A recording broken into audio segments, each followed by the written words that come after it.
Most people consider life a battle, but it is not a battle, it is a game. It is a game, however, which cannot be played successfully without the knowledge of spiritual law. And the Old and the New Testaments give the rules of the game with wonderful clearness. Jesus Christ taught that it was a great game of giving and receiving. Whatsoever a man soweth, that shall he also reap. This means that whatever man sends out in word or deed will return to him. What he gives, he will receive. If he gives hate, he will receive hate. If he gives love, he will receive love. If he gives criticism, he will receive criticism. If he lies, he will be lied to. If he cheats, he will be cheated. We are taught also that the imaging faculty plays a leading part in the game of life. Keep thy heart, or imagination, with all diligence, for out of it are the issues of life. Proverbs 4:23. This means that what man images, sooner or later externalizes in his affairs. I know of a man who feared a certain disease. It was a very rare disease and difficult to get, but he pictured it continually and read about it until it manifested in his body, and he died, the victim of distorted imagination. So we see, to play successfully the game of life, we must train the imaging faculty. A person with an imaging faculty trained to image only good brings into his life every righteous desire of his heart.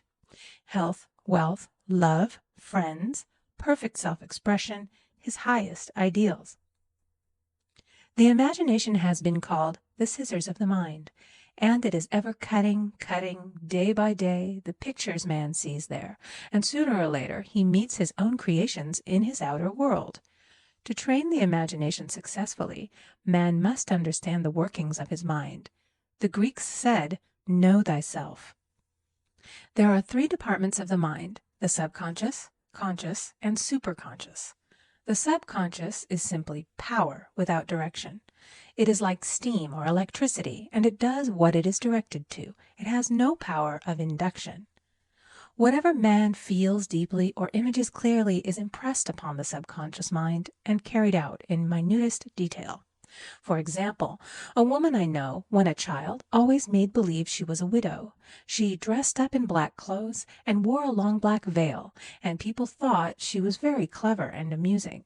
She grew up and married a man with whom she was deeply in love. In a short time he died, and she wore black and a sweeping veil for many years. The picture of herself as a widow was so impressed upon the subconscious mind, and in due time worked itself out, regardless of the havoc created. The conscious mind has been called mortal or carnal mind. It is the human mind and sees life as it appears to be. It sees death, disaster, sickness, poverty, and limitation of every kind, and it impresses the subconscious. The superconscious mind is the God mind within each man and is the realm of perfect ideas. In it is the perfect pattern spoken of by Plato, the divine design, for there is a divine design for each person. There is a place that you are to fill and no one else can fill, something you are to do which no one else can do. There is a perfect picture of this in the superconscious mind. It usually flashes across the conscious as an unattainable ideal, something too good to be true. In reality, it is man's true destiny, or destination, flashed to him from the infinite intelligence which is within himself. Many people, however, are in ignorance of their true destinies and are striving for things and situations which do not belong to them and would only bring failure and dissatisfaction if attained. For example, a woman came to me and asked me to speak the word that she would marry a certain man with whom she was very much in love. She called him A.B. I replied that this would be a violation of spiritual law, but that I would speak the word for the right man, the divine selection, the man who belonged to her by divine right. I added, if A.B. is the right man, you can't lose him, and if he isn't, you will receive his equivalent. She saw A.B. frequently, but no headway was made in their friendship. One evening she called and said, "Do you know, for the last week A.B. hasn't seemed so wonderful to me." I replied, "Maybe he is not the divine selection. Another man may be the right one." Soon after that, she met another man who fell in love with her at once and who said she was his ideal. In fact, he said all the things that she had always wished A.B. would say to her. She remarked, it was quite uncanny. She soon returned to his love and lost all interest in A.B. This shows the law of substitution. A right idea was substituted for a wrong one. Therefore, there was no loss or sacrifice involved. Jesus Christ said, "Seek ye first the kingdom of God and his righteousness, and all these things shall be added unto you." And he said the kingdom was within man. The kingdom is the realm of right ideas, or the divine pattern. Jesus Christ taught that man's words played a leading part in the game of life. By your words ye are justified, and by your words ye are condemned. Many people have brought disaster into their lives through idle words. For example, a woman once asked me why her life was now one of poverty, of limitation. Formerly she had a home, was surrounded by beautiful things, and had plenty of money. We found she had often tired of the management of her home, and had said repeatedly, "I'm sick and tired of things. I wish I lived in a trunk." And she added, "Today I am living in that trunk." She had spoken herself into a trunk. The subconscious mind has no sense of humor, and people often joke themselves into unhappy experiences. For example, a woman who had a great deal of money joked continually about getting ready for the poorhouse. In a few years she was almost destitute, having impressed the subconscious mind with a picture of lack and limitation. Fortunately, the law works both ways, and a situation of lack may be changed to one of plenty. For example, a woman came to me one hot summer's day for a treatment for prosperity. She was worn out, dejected, and discouraged. She said she possessed just $8 in the world. I said, "Good, we'll bless the $8 and multiply them as Jesus Christ multiplied the loaves and the fishes." For he taught that every man had the power to bless and to multiply, to heal and to prosper. She said, "What shall I do next?" I replied, "Follow intuition. Have you a hunch to do anything or to go anywhere?" Intuition means intuition, or to be taught from within. It is man's unerring guide, and I will deal more fully with its laws in a following chapter. The woman replied, "I don't know. I seem to have a hunch to go home. I've just enough money for car fare." Her home was in a distant city and was one of lack and limitation, and the reasoning mind, or intellect, would have said, "Stay in New York and get work and make some money." I replied, "Then go home. Never violate a hunch." I spoke the following words for her. "Infinite Spirit, open the way for great abundance for she is an irresistible magnet for all that belongs to her by divine right." I told her to repeat it continually also. She left for home immediately. In calling on a woman one day, she linked up with an old friend of her family. Through this friend she received thousands of dollars in a most miraculous way. She has said to me often, "Tell people about the woman who came to you with $8 and a hunch." There is always plenty on man's pathway, but it can only be brought into manifestation through desire, faith, or the spoken word.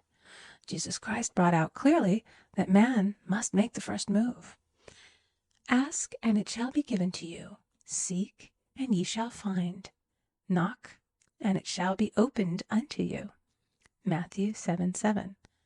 In the scriptures we read, "Concerning the works of my hands, command ye me."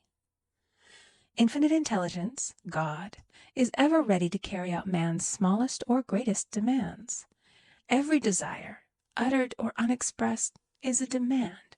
We are often startled by having a wish suddenly fulfilled. For example, one Easter, having seen many beautiful rose trees in the florist's windows, I wished I would receive one, and for an instant saw it mentally being carried in the door. Easter came, and with it a beautiful rose tree. I thanked my friend the following day and told her it was just what I had wanted. She replied, "I didn't send you a rose tree. I sent you lilies." The man had mixed the order and sent me a rose tree simply because I had started the law in action, and I had to have a rose tree. Nothing stands between man and his highest ideals and every desire of his heart but doubt and fear. When man can wish without worrying, every desire will be instantly fulfilled. I will explain more fully in a following chapter the scientific reason for this and how fear must be erased from the consciousness. It is man's only enemy. Fear of lack, fear of failure, fear of sickness, fear of loss, and a feeling of insecurity on some plane.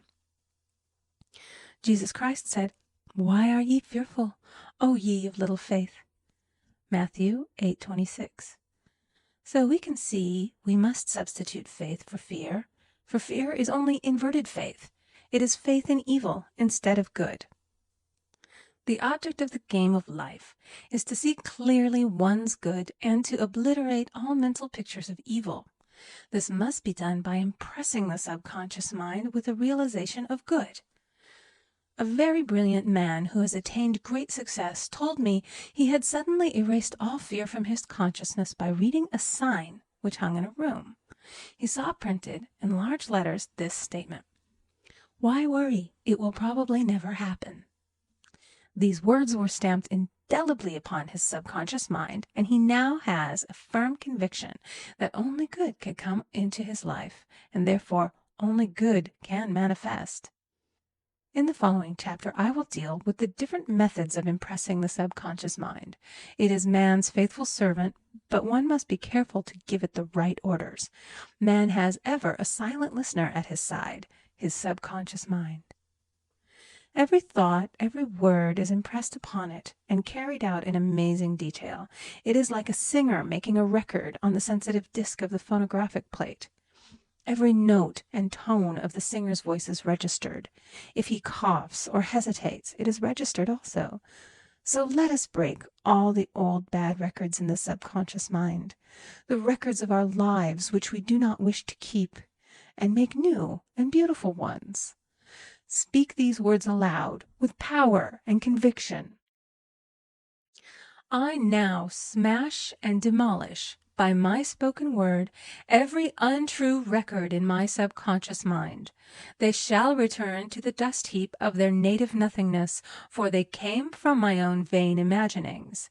I now make my perfect records through the Christ within, the records of health, wealth, love, and perfect self-expression. This is the square of life, the game completed.